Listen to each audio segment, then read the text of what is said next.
Assalamualaikum warahmatullahi wabarakatuh. Salam sejahtera untuk kita semua. Perkenalkan, saya Aspira Lase NPM 261201033 sebagai moderator dari kelompok 4. Dan perkenalkan rekan-rekan saya, yaitu pertama Jumika Sopiawati Simbolon NPM 261201098, yang kedua Nur Maulina NPM 261201131, yang ketiga Ria Agustina Panggabean NPM 20612011150, yang keempat Sri Hamida Juni Saibatun Nur Tanjung NPM 261201166, yang terakhir Trisna Dwi Haryani 20612011179. Baik, marilah kita simak dengan seksama presentasi dari kami kelompok 4 yang berjudul Pengelolaan dan Pengembangan Karir yang akan dimulai oleh Saudari Trisna Dwi Haryani. Baiklah, saya akan melanjutkan materi berikutnya, yaitu tentang apa itu pengelolaan karir. Pengelolaan karir adalah suatu pengelolaan tentang kemungkinan seorang anggota organisasi sebagai perorangan untuk dapat meniti proses kenaikan pangkat dan jabatan sesuai dengan persyaratan dan kemampuannya. Pengelolaan karir pada prinsipnya adalah tanggung jawab individu, karena individu pegawailah yang lebih tahu mengenai berbagai hal yang berkaitan dengan kebutuhan-kebutuhannya. Tetapi disebabkan organisasi mempunyai kepentingan, maka organisasi harus terlibat di dalamnya agar dapat dicapai secara efektif, baik dilihat dari sudut pandang pegawai maupun organisasi. Tujuan program pengelolaan karir. 1. Kesempatan penilaian diri bagi karyawan untuk memikirkan jalur-jalur karir tradisional atau jalur karir yang baru.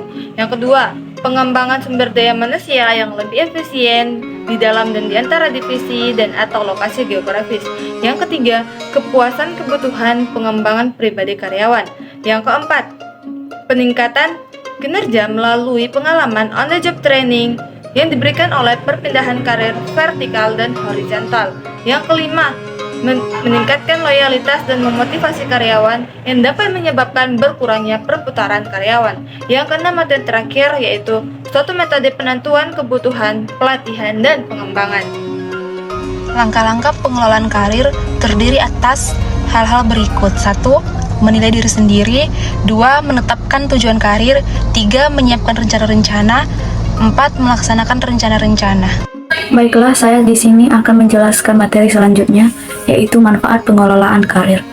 Dengan adanya pengelolaan karir, maka sebuah organisasi dapat menurunkan tingkat perputaran karyawan atau turnover, di mana perhatian terhadap karir individual dalam pengelolaan karir yang telah ditetapkan akan dapat meningkatkan loyalitas pada perusahaan di mana mereka bekerja, sehingga akan memungkinkan menurunkan tingkat perputaran karyawan. Manfaat yang kedua yaitu mendorong pertumbuhan, di mana pengelolaan karir yang baik akan dapat mendorong semangat kerja karyawan untuk tumbuh dan berkembang. Dengan demikian, motivasi karyawan dapat terpelihara. Yang ketiga, memenuhi kebutuhan organisasi akan sumber daya manusia di masa yang akan datang. Adapun yang keempat yaitu memberikan informasi kepada organisasi dan individu yang lebih baik mengenai jalur potensial karir di dalam suatu organisasi. Dan yang kelima, mengembangkan karyawan yang dapat dipromosikan. Pengelolaan karir membantu membangun penawaran internal atas talenta yang dapat dipromosikan. Yang keenam adalah menyediakan fasilitas bagi penempatan internasional. Organisasi global menggunakan pengelolaan karir untuk membantu mengidentifikasikan dan mempersiapkan penempatan di luar negeri. Ketujuh adalah membuka jalan bagi karyawan yang potensial. Pengelolaan karir memberikan keberanian kepada karyawan untuk melangkah maju. Kemampuan potensial mereka mempunyai tujuan karir yang spesifik, tidak hanya mempersiapkan pekerja untuk lowongan di masa depan. Yang kedelapan adalah mengurangi kelebihan. Pengelolaan karir menyebabkan karyawan, manajer dan departemen sumber daya manusia menjadi berhati-hati atas kualifikasi karyawan, mencegah manajer yang mau menang sendiri dari pembatasan subordinate kunci. Pengertian pengembangan karir. Pengembangan karir dapat didefinisikan sebagai semua usaha pribadi karyawan yang ditujukan untuk melaksanakan rencana karirnya melalui pendidikan, pelatihan, pencarian, dan perolehan kerja serta pengalaman kerja. Maka titik awal pengembangan karir dimulai dari diri karyawan sendiri, di mana setiap orang bertanggung jawab atas pengembangan atau kemajuan karirnya setelah komitmen dimiliki. Adapun tahap pengembangan karir, yaitu yang pertama, karir awal atau tahap pembentukan, merupakan tahap penekanan pada perhatian untuk memperoleh jaminan terpenuhinya kebutuhan di tahun-tahun awal pekerjaan. Adapun yang kedua yaitu karir pertengahan atau disebut juga dengan middle career. Kerap kali meliputi pengalaman baru seperti penugasan khusus, transfer, dan promosi yang lebih tinggi. Tawaran dari organisasi lain, kesempatan fasilitas untuk jenjang organisasi yang lebih tinggi, dan pembentukan nilai seseorang bagi organisasi.